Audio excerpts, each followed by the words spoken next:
The series, I think they will have wonderful series against New Zealand. I think that's a very good note to end on. Thank you both. Thank you. Overcast morning at Lord's, a capacity crowd, many of them, I'm sure, remembering the occasion 2 summers ago when these two teams met in the final of the NatWest, and Middlesex got home off the last ball in a really dramatic climax. Now, this Benson and Hedges final is important to both teams having departed from the 60 overs competition in midweek, and Kent, indeed, now seeking a record 4th success in the Benson and Hedges. Let's have a look at the two teams. Kent, on paper, looking the better batting side. They bat a long way down, and Middlesex, in theory at least, the stronger bowling combination. Chris Cowdrey, the Kent captain, joined there in the middle by his younger brother, Graham. Graham Dilley was marked fit to start. That was a relief for Kent, their England fast bowler, and they preferred Eldine Baptiste, their West Indian all-rounder, to the Australian Terry Alderman. And Middlesex, Graham Barlow, their opener for many years, has had frustrating injury problems, and it's Andrew Miller, former Oxford skipper, who will be opening with Wilf Slack. And it looked to be a good morning to bowl, so I wasn't surprised at all, nobody else I imagine, when Christopher Cowdrey won the toss and decided to ask Middlesex to bat. Tinge of green in the pitch, and possibility of sun later for the side batting second. The score then is 2-0 in the Middlesex innings. We're in the first over, and it's Dilley bowling to Andrew Miller.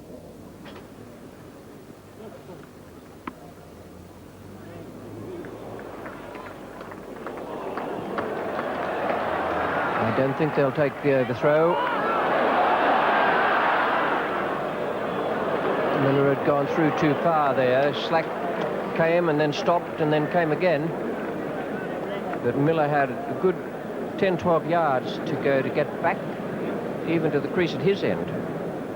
Yes, there's no doubt that Miller should really have been screaming at Wilf Slack no there.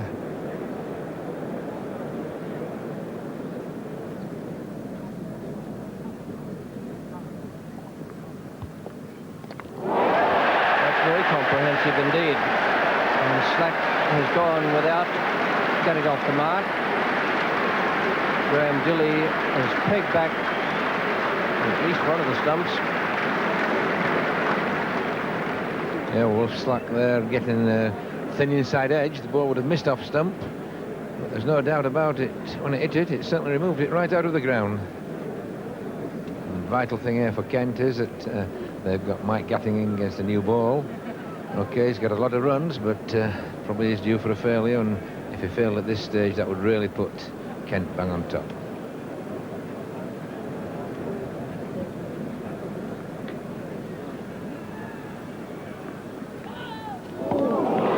So no ball.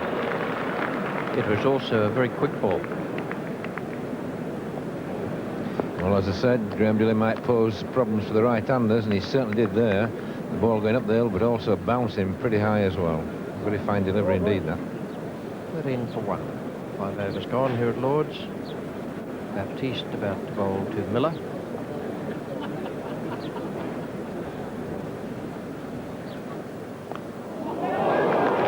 Past Cowdrey at second slip.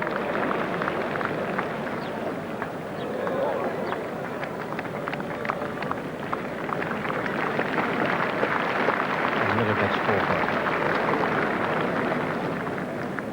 Now here's Graham Dilley.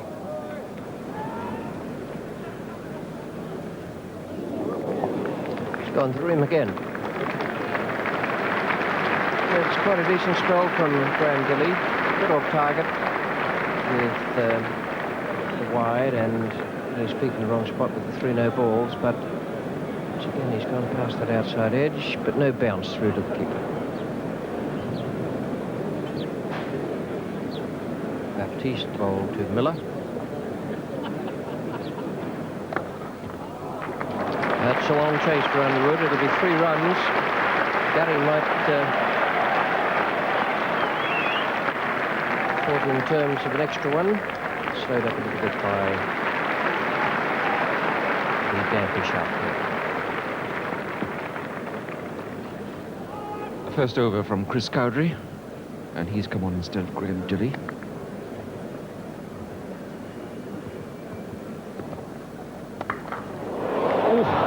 Well, it cleared. Yeah, brave shot by Gatting. He looked to play that there intentionally. The upturned open face of the bat, and it just skimmed over the fingers on point. Joe Garner would certainly have snapped that up.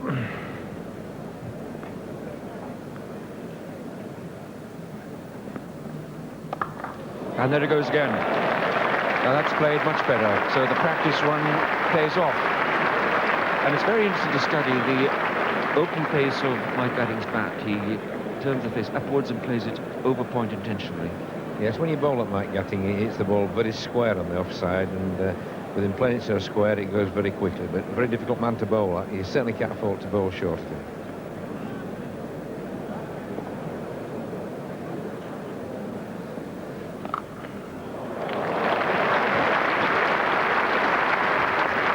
Certainly, he liked the way that one came off. He really tipped that away square on the offside for 4 without any trouble at all. Delightful shot. Beautiful shot, that.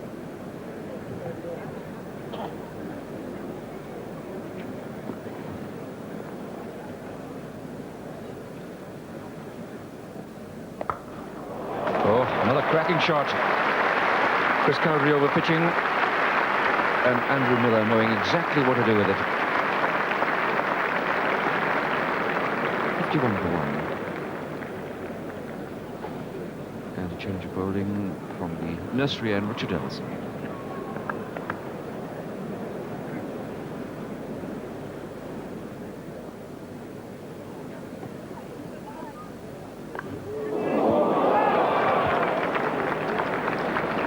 Always going for 4.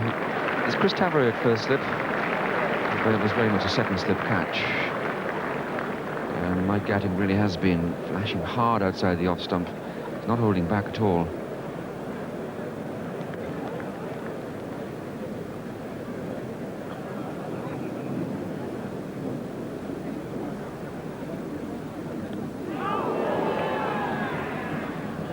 Well, Ellison's having a very good morning here. He's got the ball to move in the air away from the batsman, and the odd one nipping back off the seam. And Mike Gatting in a bit of a knot there.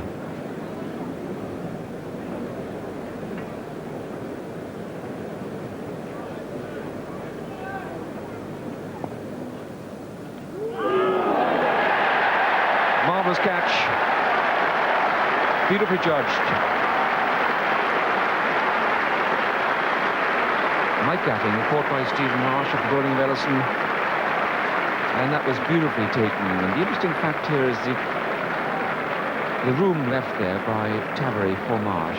Tavery's at second slip, so Marsh really has to go for anything that's around the first slip area.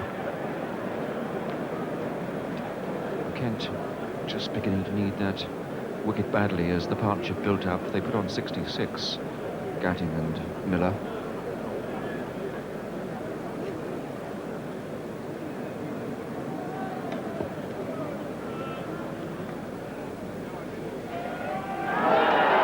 That's a fine first ball and a very difficult one for Roland Butcher.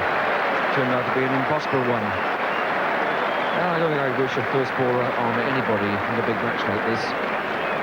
It's just the nature of the game, and I'm assuming there's Butcher coming in. And Ellison back to his blistering best. A little bit wider than the Gatting delivery, but the same result. Remarkable record. Clive Radley, such a popular figure, and he's an amazing record in these cup finals. It's his 7th cup final. And Chris Cowdery is going to put the pressure on Clive Radley straight away. He's taking a break and bringing back his quickest bowler, Graham Dilley, into the attack.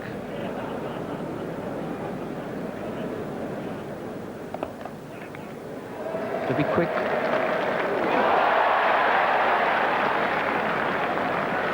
Kent supporters throughout the crowd were shouting, he's out. But in fact, he might just have made it. Very close call. Derek Underwood.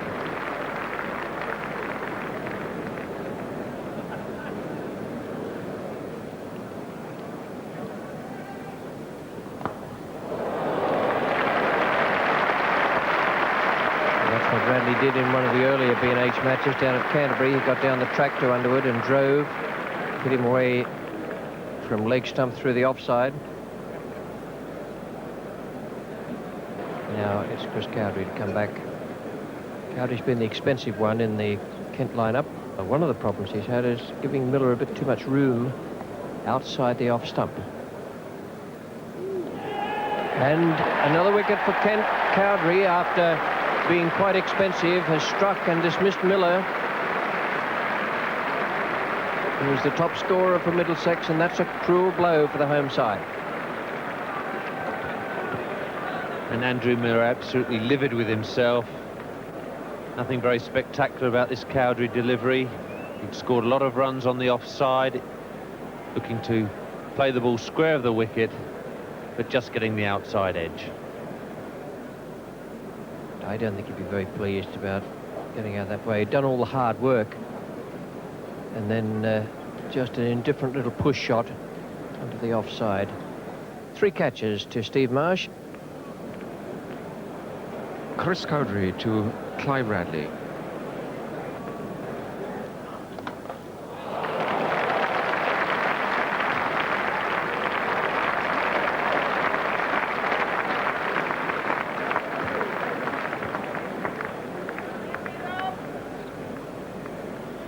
Fine stroke here by Clive Radley. A little bit wide, but he kept his head down, and brilliant shot through the covers.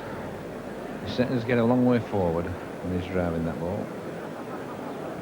So from the nursery end, Derek Underwood to bowl to Paul Downton.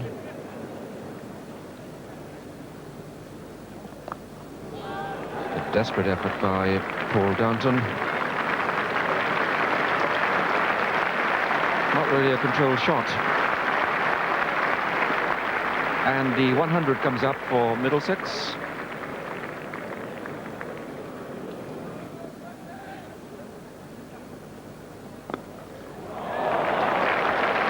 That's a fine shot by Clive Radley.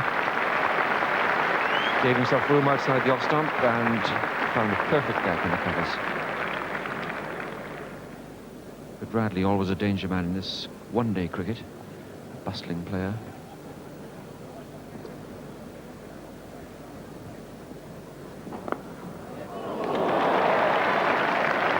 Twice in the over, Derek Underwood has been driven through mid-wicket by Clive Radley.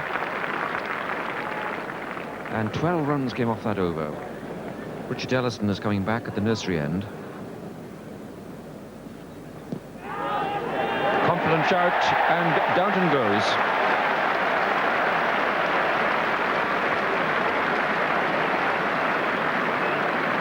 And that's an important blow. It's the partnership that really had to last for Middlesex.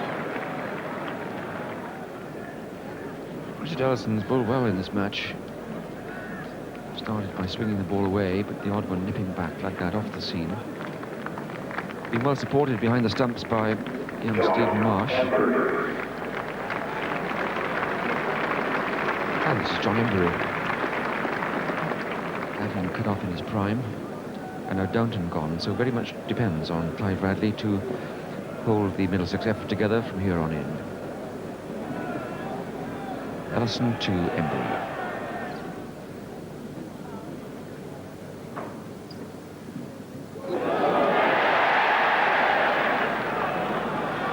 Not this time, but very well bowled and fine keeping.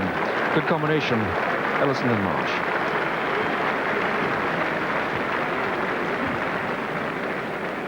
Well, there's certainly nick there, but it didn't quite carry to the keeper, just on the half volley.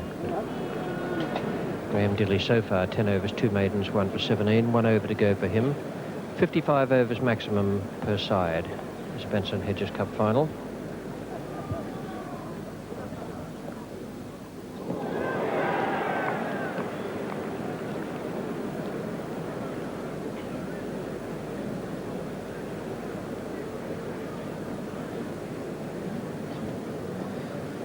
Graham Dilley's bowled very well at Clive Radley this last couple of overs.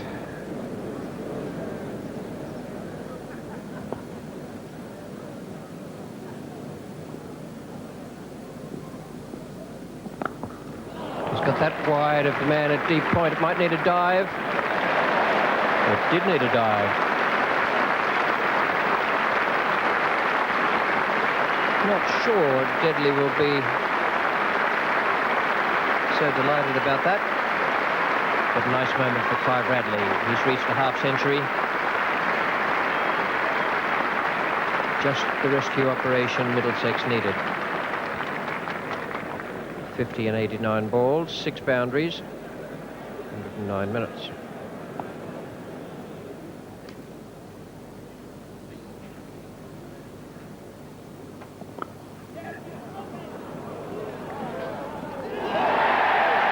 And he's got him. Very clever work from Steve Marsh.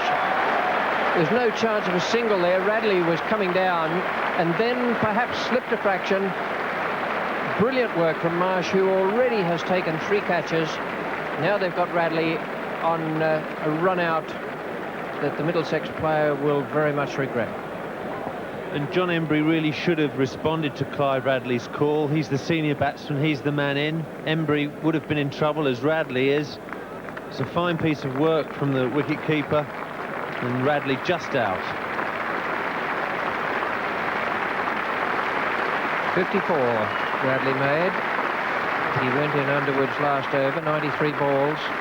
He faced in a very good innings, good workmanlike innings, full of courage. New batsman Phil Edmonds.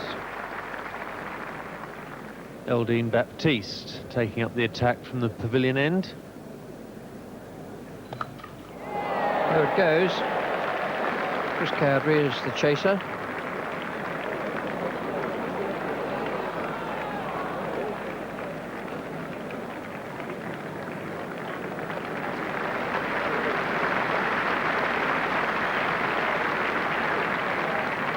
There's a lot of heavy overnight rain in London, and John Embry must have thought he was got 4 runs for that shot, but it wasn't to be.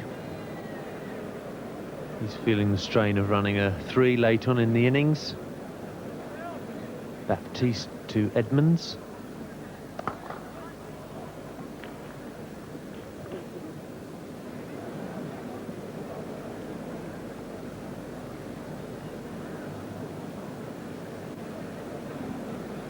More field changes. Wide long on for Embry, and no long leg now. Neil Taylor up in the circle. That short fine leg. That's done it. Last ball of Baptiste's over. Embry trying something unorthodox has gone. It's 183 for 7 now. John Embry outbowled Baptiste for 28. So with Chris Cowdrey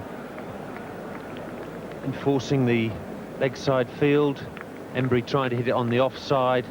It's very difficult to hit a leg stump Yorker through the offside, and out she goes. Simon Hughes, the new batsman for Middlesex.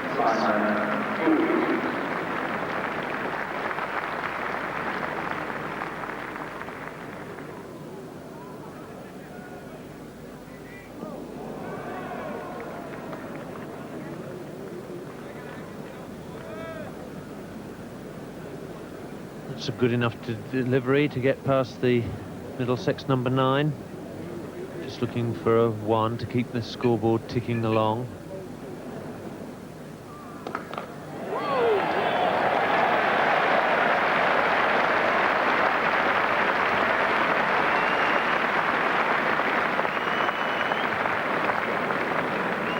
Good solid blow from the strong Edmonds. Foot not quite to the pitch of the ball. But he'd made up his mind that one was going, and he easily beat Benson at extra cover. It's a way down to third man. They'll take 2. Last ball of the 55th over.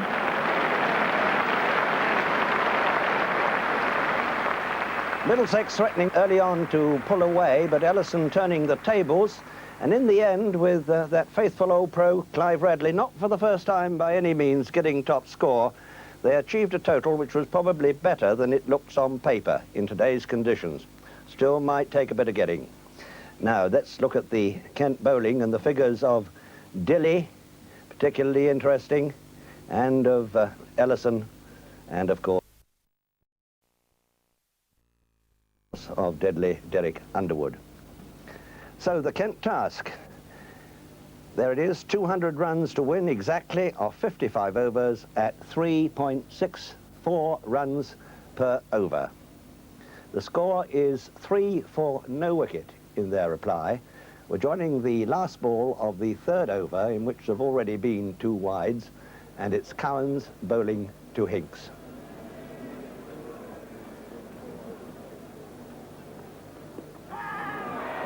Strong shout from Norman Cowans.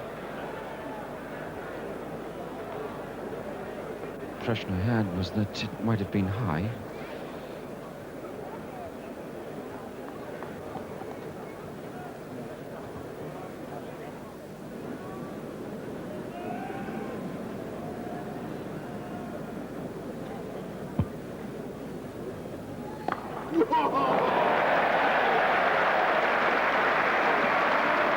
Four runs, beautifully picked up by Simon Hinks. Norman Cowans unable to generate the same pace as Wayne Daniel. Hinks plenty of time to pick off that long hop.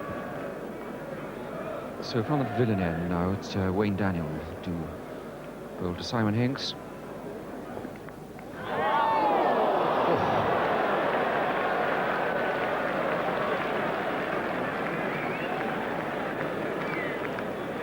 Well, it hurts, inwardly and outwardly. Every ounce of effort going in from Daniel, carrying easily to Gatting, and down she goes.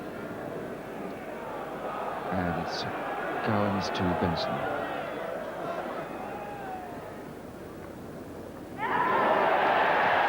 And away he goes. Cowans has got through. First one goes down. Benson gone for 1, 17 for 1 now.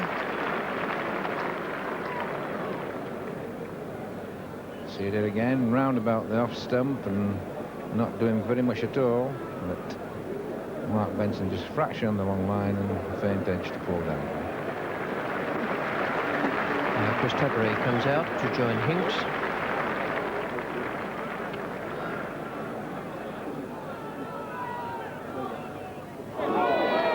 What a good start for Cowans. Not quite so good for Tubbery. But a bottler like that first ball. Well, that was a good delivery.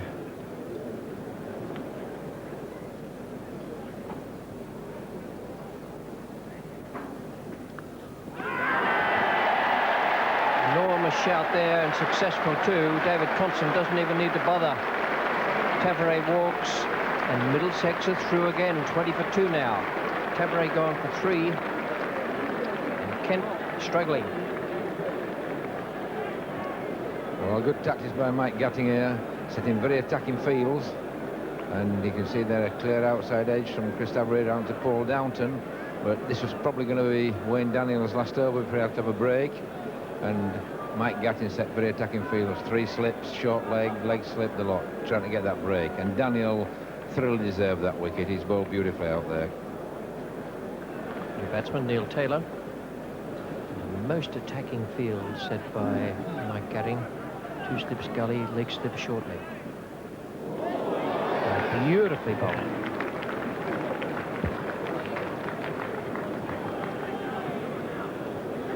Well, apart from getting quite a bit of movement, I think Wayne Daniel is probably doing everybody a little bit with pace as well.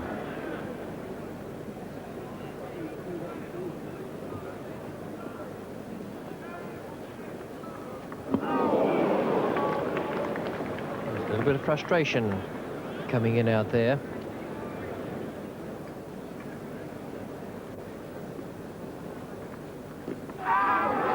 And LBW. Hinks out. 20 for 3 now, and Kent really struggling.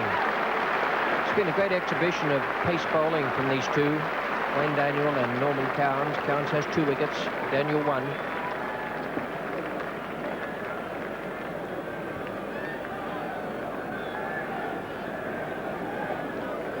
looks pretty straight. Not too much problem for the umpire there. Chris Cowdrey is the new batsman, and he faces a sizable task. And it's Garding himself who's going to bowl from the pavilion end to Neil Taylor.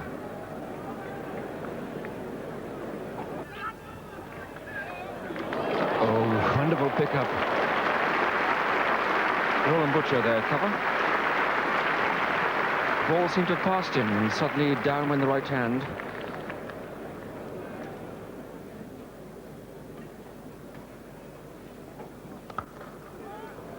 Lovely shot. Beautifully placed between the bowler and mid-on. Norman Cowan's chases.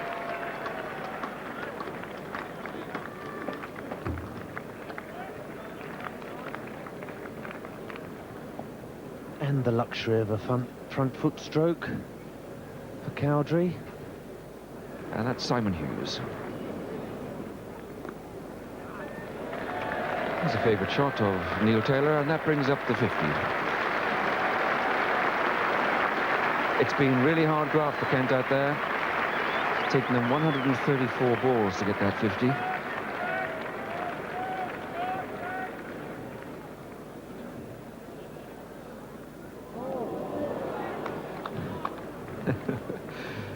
Interesting shot from Cowdrey. That was the walking shot.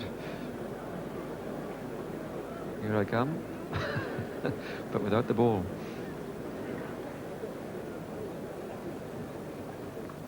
Oh, what a fantastic catch.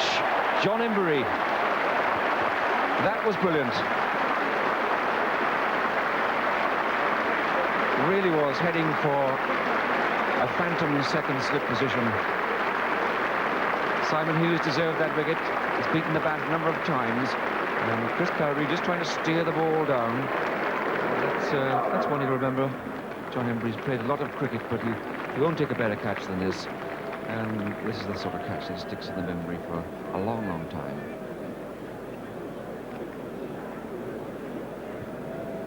See Cowdrey just dabbing that ball. I think this is an easy run down to third man, but John Embury's leapt across Shilton style and taken a brilliant catch. So let's just look at the batting to come after Graham Cowdrey: Eldine Baptiste, Richard Ellison, Stephen Marsh, Graham Dilley, Derek Underwood. Plenty of run potential there. Edmonds to Graham Cowdrey. That's through. Well, that will be a relief. At least for Cowdrey.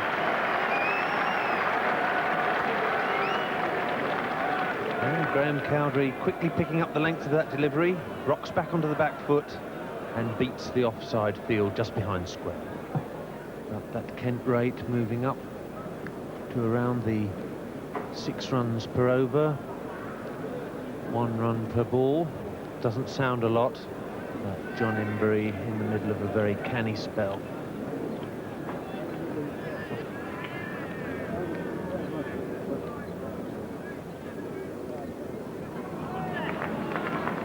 What a time to bowl a maiden.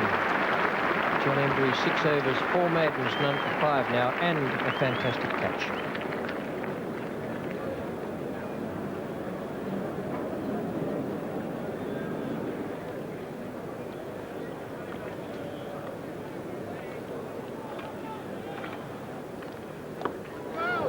Taylor's lofted that.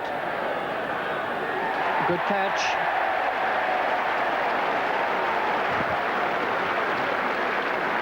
Andrew Miller judged it beautifully.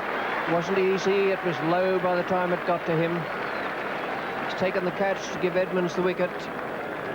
Now Kent is 72 for 5. When you're told not to take your eye off the ball in taking a catch of any kind, this one in the outfield, there is a real good example of what that all means. Very nicely caught.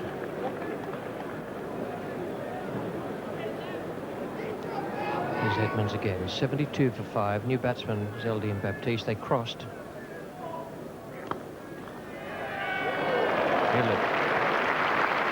Radley. Not bad for a 41-year-old. Still pretty fit.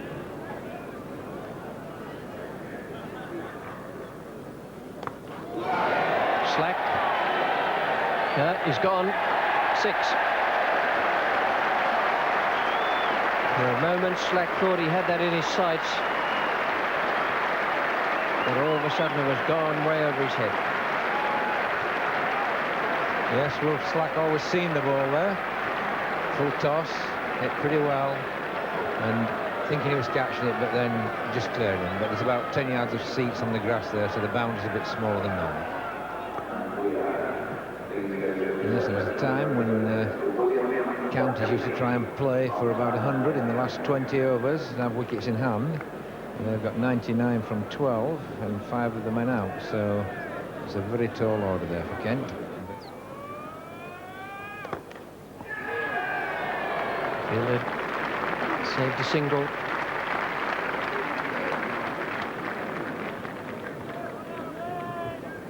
Nothing getting past that right hand of John Embry today. It's clutching everything. Yes, no wickets for John Embry, but that's a match-winning piece of bowling in this type of cricket. It's not only how many wickets you get, it's how many runs you concede per over, and that's really a tremendous piece of bowling.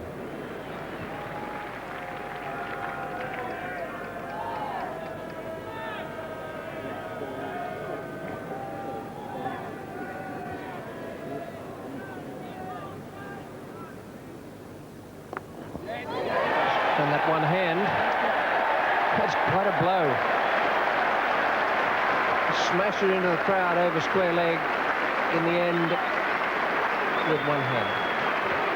Yes, well, Graham Cowdery no option but to take them on even with men on the edge. He did that here, and as he let go of the bat, hit it with one hand, he still managed to hit it for 6. And he hit the wicket-keeper as well. Daniel 7 overs, 1 maiden, 1 for 10.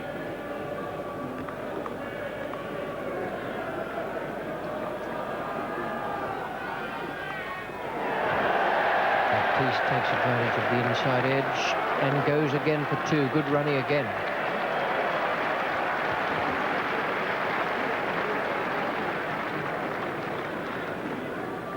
Well, inside edge there for Eldon Baptiste. The rate needed is 8.56 per over.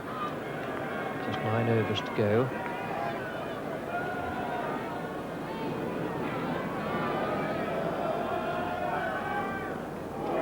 And a miss stumping.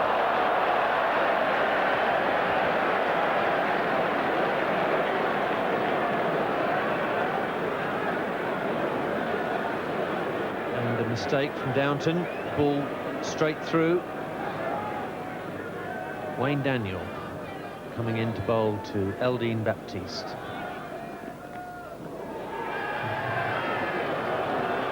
And that's hurt him. But even that protection,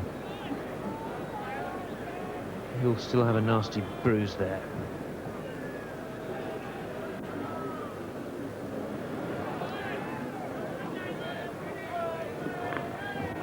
Cowdery's got it away. Too short from Daniel. Cowdery got a top edge over the keeper's head. And although it's difficult for these batsmen to pick up the ball in this fading light, a hard played edge can go anywhere, and that goes straight back over Cowdery's head and over the keeper, beating all the fieldsmen, and 4 very valuable runs for Kent. Roland Butcher's there. Have to be quick. And beautifully run by Baptiste. Magnificent cricket. Great pick up and throw by Butcher. Still couldn't beat the man going for 2. Another great piece of fielding from Butcher. The throw's right on target, but Baptiste has done that last 22 yards in just a couple of seconds. The light there under Graham Cowdery's number, shining like a beacon.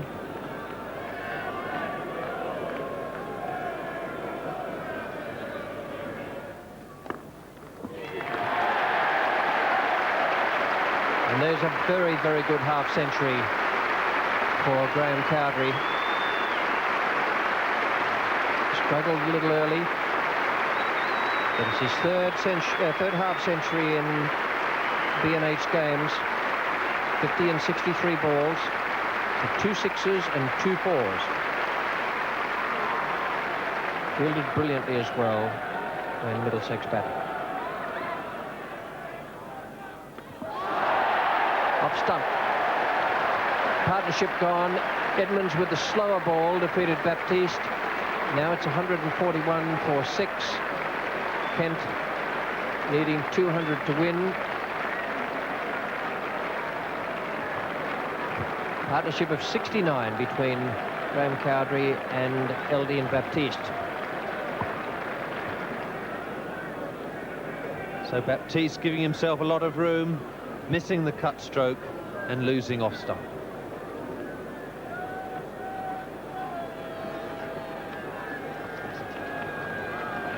Here's Daniel to Richard Ellison. Beautifully placed. Butcher again. And well run by Ellison. He's come back to the third.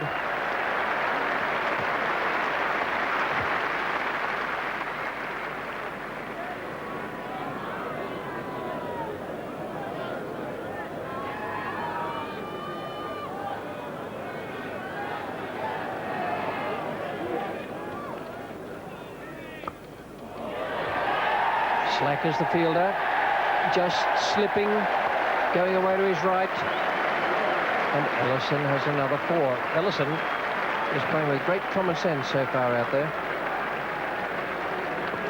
150 up for Kent, 153 for 6. Ellison was looking to hit this a bit straighter, but he's got a thick outside edge and fortune favouring the brave.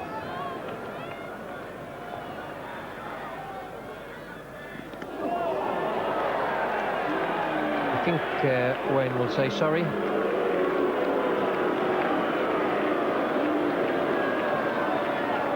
This is a very unpleasant delivery, particularly in this terrible light.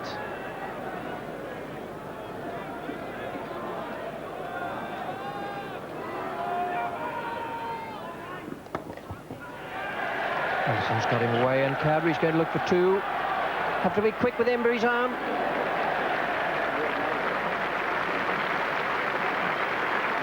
Beautifully gathered in by Embury.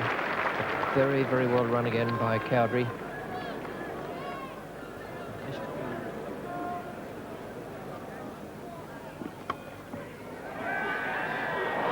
Radley's misfielded. They will get 2. Pressure. Even the most experienced of them.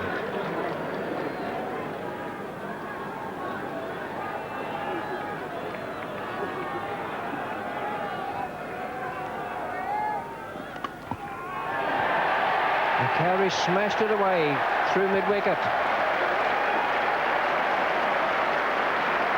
10 off that over as well. What a brave fight by Kent.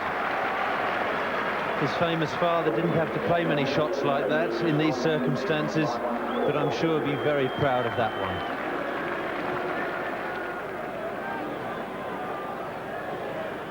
And Mike Gatting in no hurry at all. He knows unless there's an absolute downpour that the umpires will be obliged in these circumstances to stay out there with only 3 overs to go. Butcher, but he can't get there. It's gone right over. What a beautifully timed stroke from Richard Ellison. A fantastic shot of Simon Hughes. And this has to be the shot of the day in these circumstances. Richard Ellison giving that the full flow of the bat back over the bowler's head for 6 runs.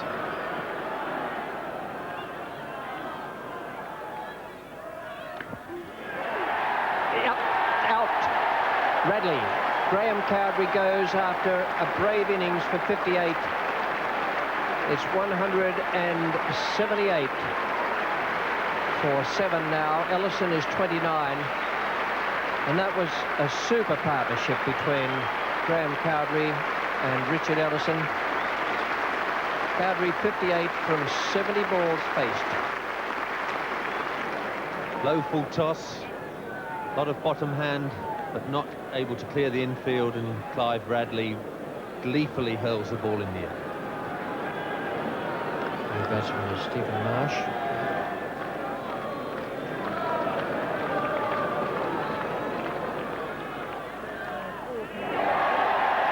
And valuable ones there. Oh, good save by Emery. Saved a run. It doesn't sound much, but it might make the difference at the end. Instead of 4, they only got 3. Good delivery from Hughes, right in the block hole on the leg side. But Marsh managing to get it off his pad, down to Embry, who's hurtling round from long leg. Despairing dive, stopping the ball going for 4. He goes crashing into the boards, but the ball doesn't, and that's the most important thing, and a valuable run saved by Middlesex.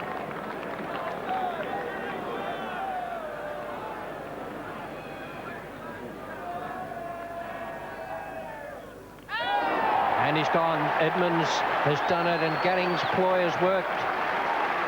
That was brave captaincy, and it came off.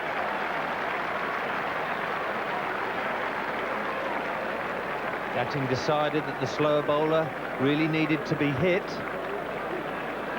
whereas the seam bowlers add pace and give the batsman a chance to use the pace of the ball on the bat.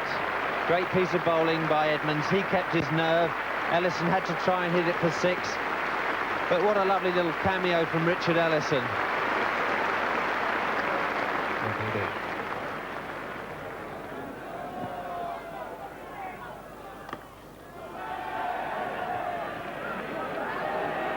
Going for 2.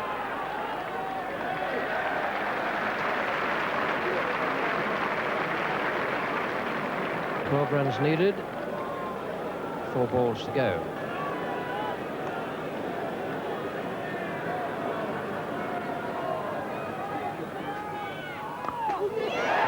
And there it is. 6 of the best.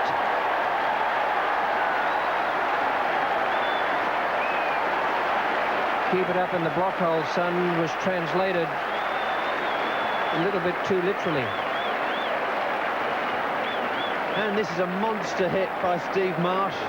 Waist-high full toss from Hughes, and Marsh has placed that in the boxes in the grandstand.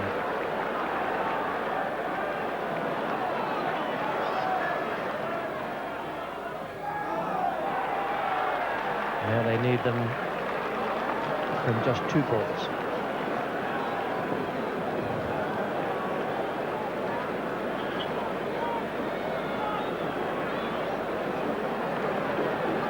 And just to remind you that Kent do need 6 runs, not 5. Middlesex lost fewer wickets.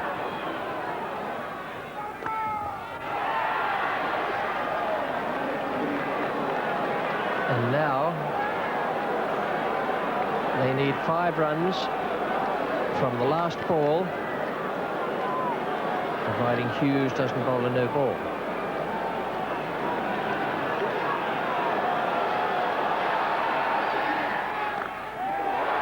He's got it away. Daniel is the fielder.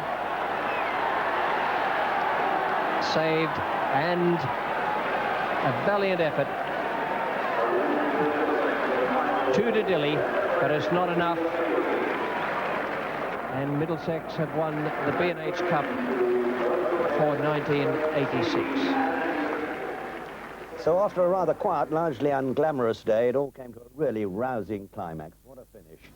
Splendid effort by the younger Cowdrey, Graham, and by Baptiste, a useful 20, and Ellison coming out there in the dark. And in the end, they couldn't quite manage it against some very, very keen Middlesex out cricket. And we'll see the Middlesex bowling now. 2 for Cowans, 1 for Daniel, 2 for Hughes, none for Embry. Super figures, 11 for 17, none, and 3 for Edmonds for 58. So Middlesex beating Kent in the final of the Benson and Hedges 1986 by 2 runs, and they've won a trophy every year in the 80s except in 1981. So a very happy captain, Mike Gatting, stepped up in the rain to receive the trophy.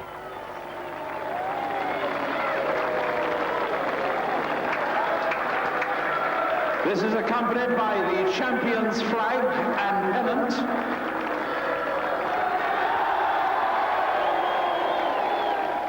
And after that, David Gower, adjudicating the Gold Award winner, gave it to Embry, not of course just for his restrictive, tight bowling, but for that quite magnificent catch, as good as any I've seen this summer.